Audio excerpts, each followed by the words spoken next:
Joining us now, former Pennsylvania congressman, now senior advisor at Our Republican Legacy, Charlie Dent. I want to talk to you about, first, the debates. Would it be a good idea? I mean, Harris has said she's accepted a CNN debate. We'd obviously love to have her at NBC News to do a debate. But would it be a good idea for her to meet Donald Trump at Fox News, to do a Fox News debate with Bret Baier?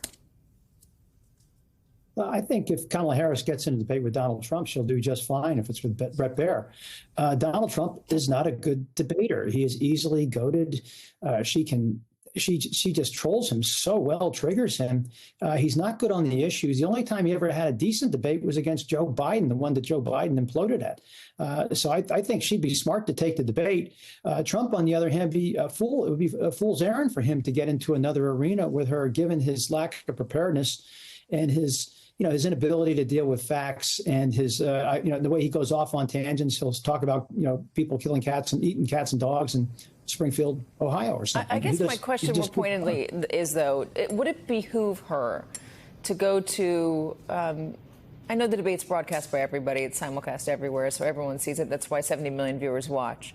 But would it behoove her to go to Fox specifically to convince those on-the-fence voters who don't like Donald Trump, and they do exist, who consider themselves Republican, don't like Donald Trump, and want to be convinced by her, really want to be convinced by her that she is going to be a good president, or that she's going to be a safe enough bet in the face of Donald Trump? Would a Fox News venue, forum, moderator be good for her?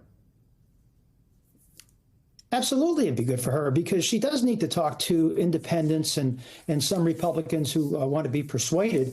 Why not? She'll present well. I think Bret Baier would be fair. I mean, she's not going on the Laura Ingraham show. I mean, she's going on Bret Baier, who's a real journalist.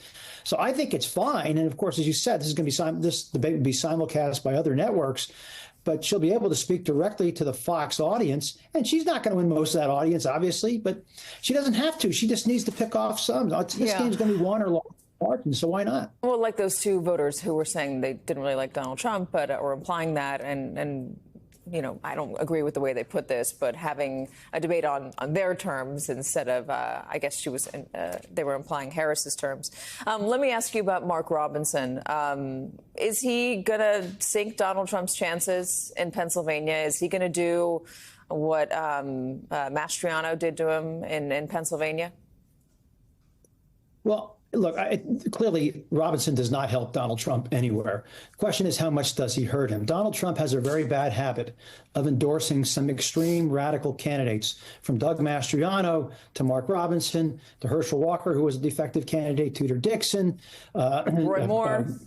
We got a long list. And Donald Trump has associated himself with some really questionable characters over the years, probably none worse than Mark Robinson. So Robinson, I think, is doing a lot of damage to Republicans in North Carolina.